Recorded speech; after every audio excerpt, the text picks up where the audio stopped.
Hi, it's Dr. James Raker for Arklatex Health Center, and let's talk for a minute about headaches.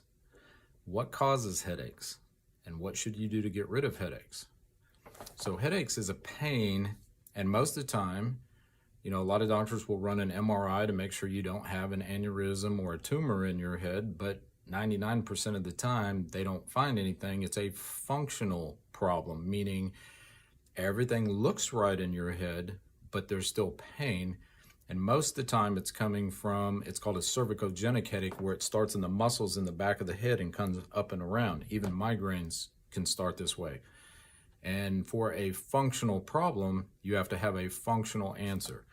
There's not a good reason to take chronic headache medications that never really fix the problem. In fact, if you take the pain pills for pain over the long haul, you still have the headache, you still have the problem, and now you're hooked on pain pills.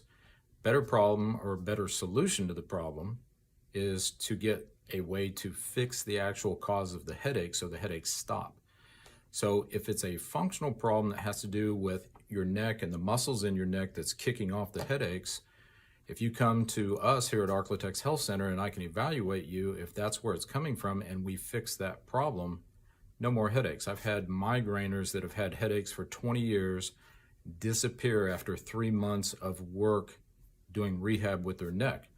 So if you want to get rid of headaches and not have to go to the doctor, not have to take pain pills, not have to take medicine all the time, come to me and let's see if we can't stop the problem that's causing the headaches and get rid of the headaches. So that's your tip for headaches for the day.